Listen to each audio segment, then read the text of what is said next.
News 18 میں آپ کا استقبال، میں ہوں منیر حسین حرہ۔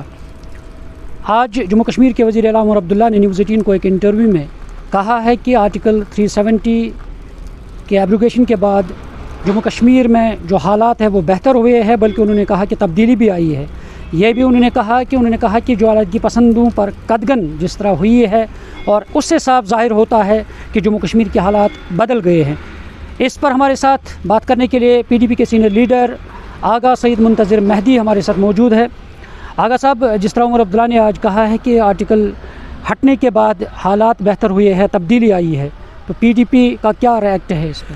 دیکھیے، جو یہ بیان ان کی طرف سے آ جایا ہے، حالانکہ اس میں کوئی تعجب والی بات نہیں ہے۔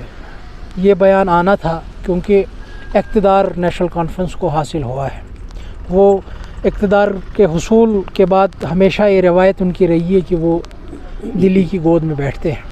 اقتدار کے باہر وہ کچھ بولتے ہیں اور جب اقتدار پر بیٹھتے ہیں تو پھر کچھ اور بولتے ہیں۔ یہ کچھ نئی بات نہیں ہے۔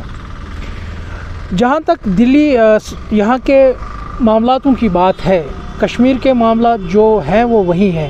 ہاں، ان کی ذاتی معاملات شاید دلی کے ساتھ ٹھیک ہو گئے ہوں۔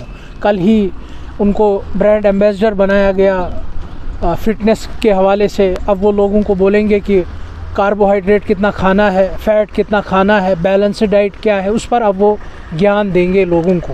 ان کے معاملات ٹھیک ہوئے ہیں دلی کے ساتھ، اسی لیے وہ ایسا بول رہے ہیں۔ جہاں تک زمینی صورتحال ہے کشمیر کی، جہاں ہم کھڑے ہیں، یہاں کی پولیٹیکل گریونس ابھی بھی ان ریزالوڈ ہے۔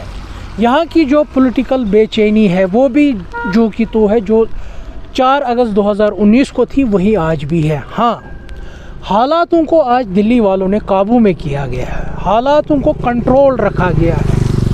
پولیس کے ذریعے سے لوگوں کو دبایا جا رہا ہے، تحقیقات ایجنسیوں کے ذریعے سے لوگوں کو دبایا جا رہا ہے، زد و کوفت کیا جا رہا ہے۔ اگر 370 کے بعد بقول عمر عبداللہ حالات ٹھیک ہوئے ہیں تو پچھلے سال جو اسٹڈی آئی کہ UAPA کا سب سے زیادہ ادراک ہندوستان میں اگر ہوا ہے وہ جموں کشمیر میں ہی ہوا ہے۔ کیوں یہاں بات بات پر UAPA لگایا جا رہا ہے؟ آج بھی تھانوں میں کیوں نوجوانوں کو بلایا جا رہا ہے، یا ویریفیکیشنز کے نام پہ کیوں اسٹگمٹائز کیا جا رہا ہے یہاں کے نوجوانوں کو، اگر اتنے حالات یہاں بہتر ہے؟ یا آج بھی ہمارے ساتھی ابھی کیوں تہاڑ جیل میں نظر بند ہے وہ سیاسی مقدموں کے اندر؟ پھر ان کو بھی چھوڑنا چاہیے۔ اگر یہاں اتنے حالات بہتر ہیں، اتنے حالات جو پولیٹیکل گریونس اگر یہاں کی ایڈریس ہوئی ہے تو پھر ان کو بھی چھوڑ دینا چاہیے۔ تو اگر یہ آپ کہہ رہے ہیں، عمر عبداللہ نے یہ بھی کہا ہے کہ رائے شماری کا جو وعدہ کیا گیا تھا تو اس پہ بات کیوں نہیں ہوتی ہے، تو انہوں نے اس انٹرویو میں یہ بھی کہا ہے۔ دیکھیے، جہاں تک فیلبسائڈ کی بات ہے، جو پولیٹیکل گریونس 1947 سے لے کر ابھی تک ہے، کشمیر اس پر سراپا احتجاج ہے کہ میرے ساتھ جو یہ پولیٹیکل گریونس ہے اس کا ایڈریس کیجئے، اس کو حل کسی بھی طریقے سے کیجئے۔ جہاں تک اب ان کی یہ بات ہے فیلبسائڈ فرنٹ کون چلا رہا تھا؟ وہ تو یہی جماعت چلا رہی تھی۔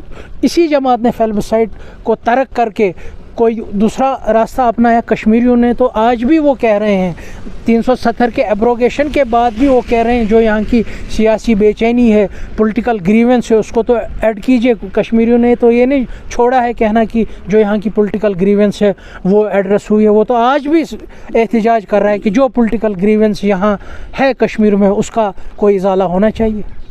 بالکل ناظرین، یہ تھے ہمارے ساتھ آغا سعید منتظر مہدی۔ ان کا کہنا ہے کہ انہوں نے عمر عبداللہ کو آڑے ہاتھوں لیا ہے۔ ان کا کہنا ہے کہ اگر عمر عبداللہ کہتے ہیں کہ یہاں حالات بہتر ہے تو یہاں لوگ جیلوں میں بند کیوں ہیں، اور یہاں پہ UAPA کا اطلاق جو ہے وہ کیوں سب سے زیادہ ملک کے اندر جموں کشمیر میں ہوا ہے، اور اس پر انہوں نے اپنا ریئیکٹ کیا ہے۔ نیوز 18 جموں کشمیر کے لیے میں ماگام سے منیر حسین حرہ۔